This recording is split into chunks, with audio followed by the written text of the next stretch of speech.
How is it that the United Nations is so pro-Hamas? Sure, you can hate Israel all you want, but isn't beheading babies, sadism and rape, burning whole families alive, and mutilation a little beyond the pale? Or is there something profoundly treacherous at play here? In 2010, Qatar, a tiny desert state with less than 3 million residents, was chosen to host the 2022 FIFA World Cup, defeating the United States in a runoff by a group of voters that had already been trimmed because 2 members were secretly filmed agreeing to sell their votes. After years of investigations and indictments, the U.S. Department of Justice found that representatives working for Qatar had bribed FIFA officials to secure hosting rights for the World Cup in men's football.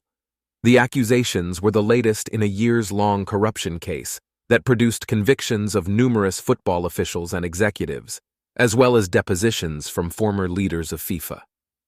If Qatar, of all countries, can bribe FIFA's decision-makers to host the World Cup, what is the Islamic Republic of Iran capable of doing with, say, the UN?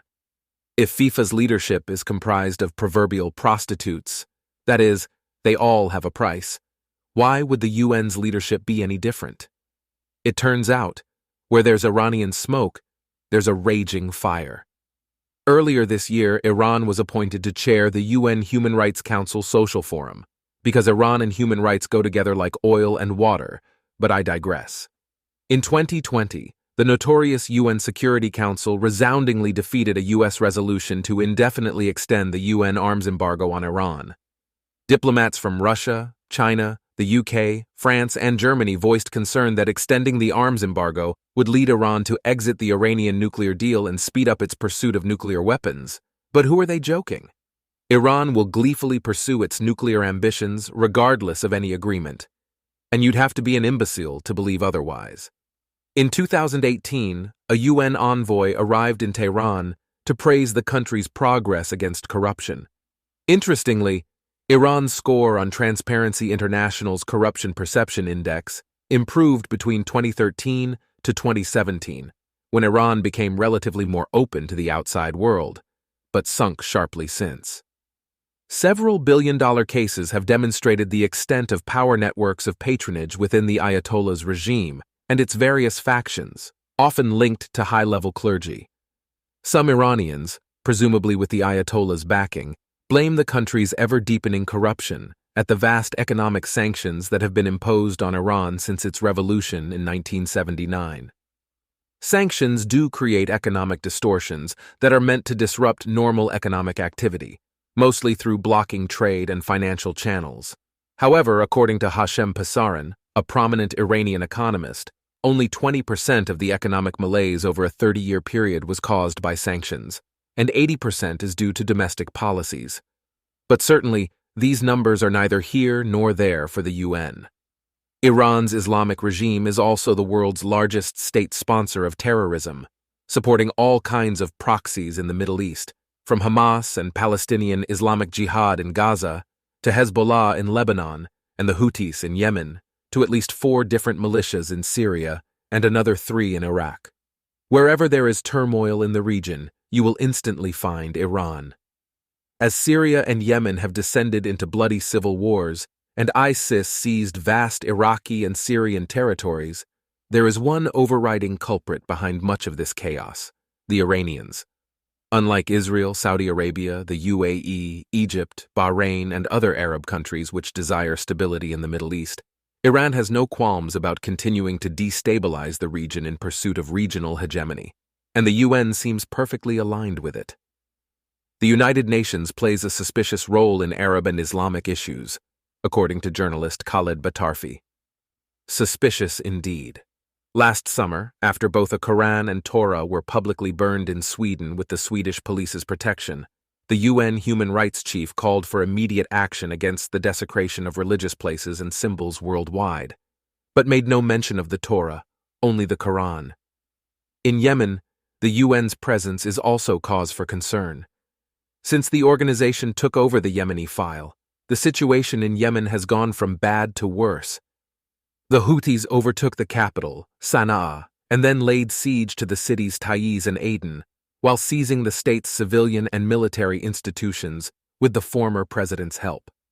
If it wasn't for Saudi-led intervention in the Yemeni civil war, they would have been able to take over all of Yemen and deliver it on a silver platter to Iran, wrote Batarfi. Still, the UN High Commissioner for Human Rights in Yemen has facilitated the travel of Houthi leaders and delegations outside Yemen by UN airplanes. He has also provided training courses for them to improve their image and defend the coup in global forums. International humanitarian assistance is given to the Houthis, knowing they give it only to their loyalists and sell the rest on the black market.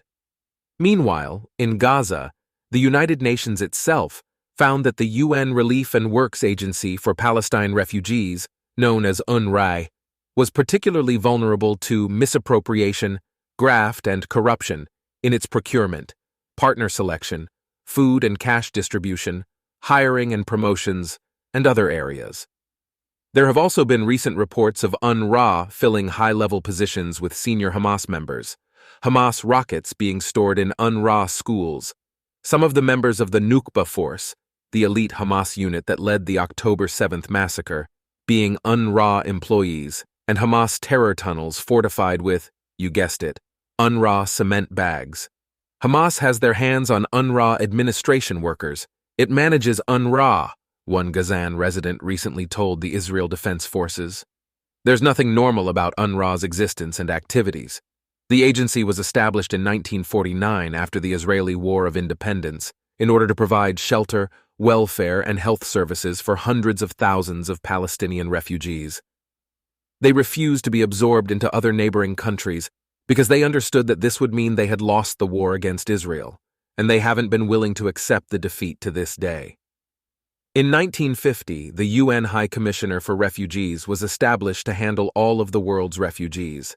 However, following pressure from Arab countries, the Palestinian refugees remained the sole responsibility of UNRWA, which to this day remains the world's only refugee agency dedicated to a specific population.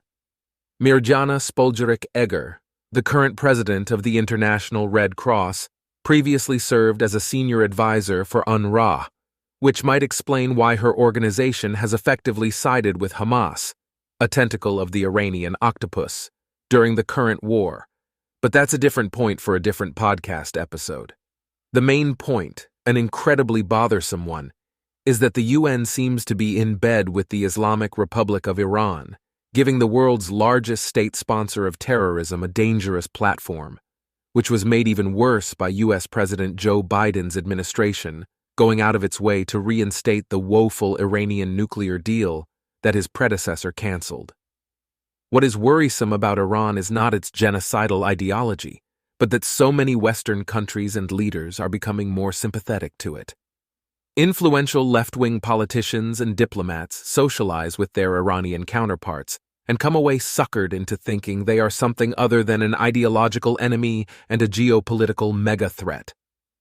There was a moment after 9/11 when some sort of détente seemed possible between Iran and the West, if not recognition, then a peaceful coexistence of sorts, stressing the social and cultural ties. But such tentative steps came to a crashing halt with the election of Mahmoud Ahmadinejad in 2005. Ahmadinejad's revolutionary purism, Holocaust denial, and conviction that Israel would soon be wiped from the pages of history all ensured that any remaining ambiguity about Iran's position had been banished. All this took on a more ominous tone in light of Iran's nuclear ambitions. Pro-Ayatollah supporters openly spoke about the fantasy of the Holocaust, which had been invented to justify the establishment of Israel, while Revolutionary Guards paraded missiles brandished with flags saying Israel must be destroyed.